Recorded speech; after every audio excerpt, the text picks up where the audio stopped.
Hello, my name is Scott Parker, and welcome to week 19 of the Year of an Indie Writer series. This will be the third video of the series, and you'll have to go check the previous 17, 14, however many. Math's not my thing, so anyway, hope you enjoying. I've enjoyed doing these videos. I hope you have enjoyed it as well, and I'm doing another one, if you're a Star Wars fan, called Road to the Empire Strikes Back. That is where I look back 40 years, because 40 years ago this month is when The Empire Strikes Back debuted. And I have started another web series in which I look back 40 years, what it was like to be a kid waiting for the brand new Star Wars movie. And I did a second one yesterday that was called, I was talking about the trailers. And it was kind of funny. My wife, she's on YouTube, and she doesn't subscribe to me yet, but she's going to. Anyway, she saw the first few minutes of yesterday's video, the one about the Empire Strikes Back trailers, and she commented, like only a wife can, that I don't smile as much. She says, you need to get more of the you out there, more personality. You look like you're in an interview. And I was like, well, that may be the truth. I have no problem interacting with the camera right there. I guess I thought I was being better. Maybe with the video series for Empire, I'm more formal. I don't know. I kind of thought I was kind of fun, but I'd love to hear your comments about what these things sound like. So I guess today's episode would be more like, I don't know, hire me, because for me right now it's Friday afternoon, and after a long work week, it is fun to just sit back, do a video, and have a nice beverage. So today's beverage of choice is the Stone Delicious IPA. For whatever reason, these past few months, I have been on an IPA kick, and these guys are out of California, and it is tasty, tasty, tasty. Writing stuff. So, I believe I mentioned last week that this is going to be the summer of finishing things. I have a lot of projects that are just haven't got to the end yet, and I'm going to finish a bunch of projects this summer by Labor Day. One of which is the Calvin Carter story that I began. That's my favorite story. Right now, I'm going to go ahead and finish it first. And I don't know, how do you like to review? I tend to still be old school. I print the thing out, and I do double-sided, and I will just read through with a pencil. Actually, a green pen. Green pen's my color of choice. And I read through hard copies. I also, even before I did this video thing, I will read out loud stories, especially with dialogue. If my voice, my mouth, the way I would normally naturally speak, if it speaks extra words that are not on the page, or if it doesn't, if it takes away words that are written that it's like, I wouldn't say it like that, I will actually adjust dialogue, definitely dialogue specifically. Do you still print off hard copies and proof on paper, or do you do online stuff only? Because I do a lot of online stuff. I use Google Docs a lot because I now have a Chromebook. I'm actually recording this thing on a Chromebook, and it has been a really great investment because it is just an everywhere device, always on, and I never have any issues with it, even when I'm doing these videos. The only weird thing about these videos on my Chromebook is that it saves it in an MKV file, which is some sort of proprietary Google thing. I don't know, but what it doesn't do is it doesn't work with any other computer I have in this house in terms of video editing software. And so as a result, you get these videos like this where it's just me talking in a single take. Over the summer, I plan to learn and improve my video editing and video quality. So I hope that you find these videos good, fun, and entertaining, because I definitely enjoy doing them. But Anyway, hard copy edits. Still probably my favorite way to read a story, especially considering when it's not on screen, it's something different. You know, you almost get the impression like, I didn't do this, but you did. But anyway, with all of us reading inside, I want to make sure that everyone knows that libraries, physical libraries, are still closed. And that is a huge bummer because I love my library. Now, my local library right near my house, within a couple of miles of my house, it flooded during Hurricane Harvey back in 2017. And unfortunately, it has not opened yet. It has been 2.5 years since Hurricane Harvey flooded Houston, and my nearest local Houston Public Library branch is still not open. I email about every 6 months, and I get the email response from the city that pretty much says it's coming, and nothing appears to ever be happening. So I'm fearful that my local nearest branch of the Houston Public Library might be closed for good, which just means I have to go to different branches around town, and there is one near my day job office, so I'll just go home a different way, because you can still put books on hold. But even in this pandemic, when you have contact touching of certain things, like you wipe down all your to-go food, is anyone willing to pick up an actual book nowadays? I don't know. So that leaves us with electronic options. Now, I don't know about y'all, but I have a Kindle e-reader and I have a Kobo e-reader. I got two of them. I actually have a third. I have a Nook. It's in the other room right now. I don't use it too much because it's a first-gen Nook, so I don't often use it. It doesn't have a light, which is a key thing for me. But you know that you can get to your public library through these devices. I hope that you know that. For the Kobo is a lot easier because you can literally browse your local library. As long as you have linked it up with your Overdrive account, you can actually browse your library's contents on your Kobo. You just act like you shop, and what you do, instead of buy, borrow, and preview, you literally have, let me put it right there. You see how it says Houston Area Digital Media Catalog? Well, when you press on that, it'll be different for you. But when you press on that, you literally get ebooks that are available from your local library. Now, with Overdrive, which is an app on your phone, you have to have Overdrive. It links your library card with a device on your phone or on your desktop or on your iPad or on your e-reader. But it is a great way to keep libraries in the business, because libraries, they already operate, it seems like they always operate on a deficit every year anyway, and now it's even worse because there's no one's paying fines, which, come and think of it, makes you wonder, if you had a book that you checked out right before this pandemic hit your town, you're going to have to pay those library fines? I don't know. But anyway, with the Kobo e-reader, you can search on the e-reader itself and get library books directly from your library. When it comes to the Kindle, you have to use the Overdrive app on your phone or your computer or your iPad. And when you check out a book on your Overdrive on your phone, one of the options will be, how do you want to read it? Do you want to read it on your phone, or do you really want to read it on your Kindle?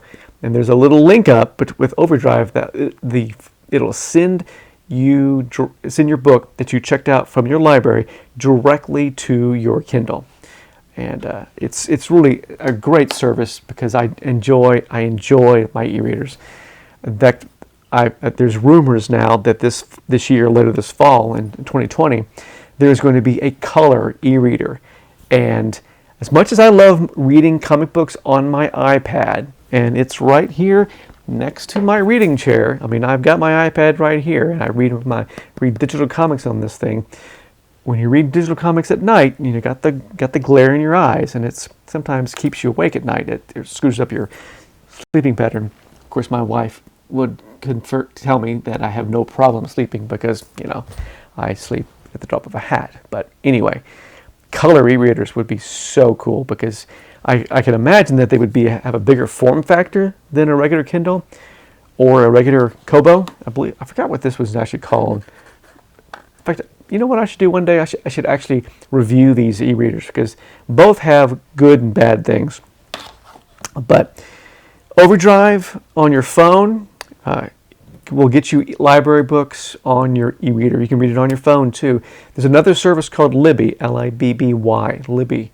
I live in Harris County, Texas, which is Houston, Texas is a part of that. So I actually have a library card for Houston Public Library and for Harris County Public Library. And I have got the Libby one hooked up with Harris County, and I've got the Overdrive hooked up with Houston. So I am eligible for multiple books. And there are a few things that you would think that both would have and they don't, including my current reading book, the book that I'm actually reading. Let me bring it up to you here. It's called The Way We All Became the Brady Bunch. Now, this is a brand new book by Kimberly Potts. I've just started reading it. I'm on chapter 2. And as it says here, it's how the canceled sitcom became the beloved pop culture icon we are still talking about today.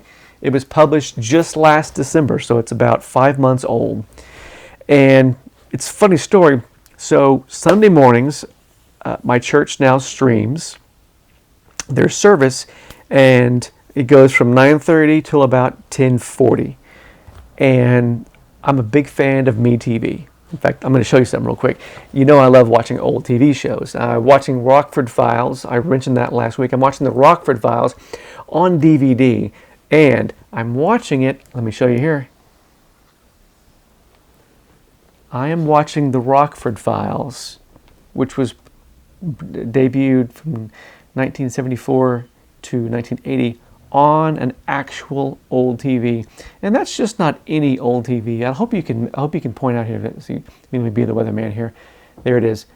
You get 13 channels plus the UHF code. Then you had to go down to here, but behind there, that's my DVD player, and I'm watching the Rockford Files on a 1970s TV. Why? Just because it's the Rockford Files on a 1970 TV. I mean, really, how cool is that? I think it's rather cool. You could think it quirky or weird, but who cares? So, MeTV, Memorable Entertainment Television.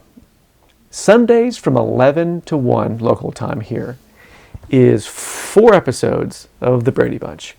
And about 3 or 4 weeks ago, I had let the TV just be on after my church's service. And on Saturdays, the TV is almost always on for the Westerns. The Westerns, it goes from like 7 a.m. to 5 p.m. So I began watching The Brady Bunch again. And it's in season 4 of The Brady Bunch. So the kids are older. And you know you're in an older, the later seasons because Mike Brady and Greg Brady both have the man perms, especially Robert Reed. But I've been watching The Brady Bunch 4 episodes a weekend for the past 3 or 4 weeks, and I'm like, I am just digging The Brady Bunch. I hadn't seen most of these episodes since 40 years. I mean, even when Nick at Night didn't show The Brady Bunch, I began watching The Brady Bunch. And I have a podcast that I listen to. It's a friend of mine, online friend. His name is Ken Mills. Now, he does a Kiss podcast, which is the band Kiss. But he also does one called Pop Culture. And very recently, about 2 weeks ago, he interviewed the author, Kimberly Potts. And it was like an hour-long episode. And just hearing them talk about The Brady Bunch and her writing the book, I'm like, I want that book. Turns out, local library had the book in stock. Or do you call it in stock when it's an ebook? I don't know. So I'm gonna read this, and I'm probably gonna purchase the book too because I'm really, really enjoying the book so far. She gives a lot of good background, even on chapter 2, which gets good background. But I'll provide the link to Ken's podcast episode. That if you're into the Brady Bunch like I am, or haven't even watched it in a long time, I highly recommend the interview because it'll just give you a taste of how this author approached researching this pop culture phenomenon. And in fact, when I finish, well, I'm not going to finish watching the Brady Bunch because I think they'll cycle through at the end and just go back to season 1, which will be even more interesting. But I'm going to watch the HGTV Brady renovation. I think you remember that from last year, Wait, this is 2020. Yeah, from last year, where the Brady kids, as now adults, renovated the actual house that was used for the exterior shots. Anyway, if you like the Brady Bunch, highly recommend the book, and highly recommend you support your local library through checking books out from the library during this pandemic time. Because we're all going to read books, and if you're like me, there's a ton of books you want to read, and it's always not it's, it costs money. So hang on a second here. Speaking of books, the family here got 2 books in the mail this week. One might be an obvious one. Actually, probably if you know me, probably both obvious. One, Stephen King, If It Bleeds. Now, this is Stephen King's brand new book. Haven't even cracked it. In fact, I disinfected it and left it in the utility room for a day or two. This is 4 novellas. There's shorter ones and longer ones. So I don't know if they're intermingled. I don't know if they're 4 unique novellas or not. But the wife and I both love Stephen King, have read most everything that he's written. So this is the new one. Came out, I think this came out a couple of weeks ago. But what came out this week, if you know my history stuff, you'll know that I was really looking forward to this. Brad Meltzer, The Lincoln Conspiracy. So as you can see here, let me read it, zoom in real quick here. It's the secret plot to kill America's 16th president and why it failed. Now, I'm a history major. I got both of my degrees in history, so I do know the basics of this initial plot. This is the 1861 plot. Now, if you remember, back in the 1860s, Inauguration Day was March 4th, and Election Day was still back in November. So you actually had this 5-month swing between the election and the inauguration. And during that time, people, probably people from the South, the people who ended up seceding from the Union, knew that the anti-slavery Republican Lincoln was probably going to be against slavery, so they tried to kill him. So I know the basic gist of it. I don't know the gist that's going to take up this amount of pages. The reader, if you're into audiobooks, the reader is Scott Brick, and he is by far my favorite narrator. In fact, I'm probably going to rent or check out, or actually just purchase, the audiobook for this book. I read the last one that Meltzer did, which was the one on George Washington. It came out in January of 2019. Again, excellent. And even if you think you know the story, highly recommend these books. Brad Meltzer, he is from one history geek to another, he is a history geek. And he writes these books with the pure love on the page. And it's well researched and it's well written. It reads, well, this one, I haven't read this one yet, but every other history book that he's written reads like a novel. So we are at 18 and a half minutes. Thank you for staying this long. Well, I hope you've had a good week. I hope you're having a good weekend. Don't forget, tomorrow is Mother's Day. I've got a few things planned for my wife and for my mom. Unfortunately, I can't be with my mom at the time because of this pandemic. But be sure to call your mom if you can't be with your mom. And I just hope you have a good weekend and have a good next week. I'll be back next week with some more interesting tidbits and some more interesting facts about writing during this pandemic. So this has been a year of an indie writer, week 19. I'm Scott Parker. Come back next week and come back to our website to read all the fun things we got planned for you. Thanks a lot. Bye.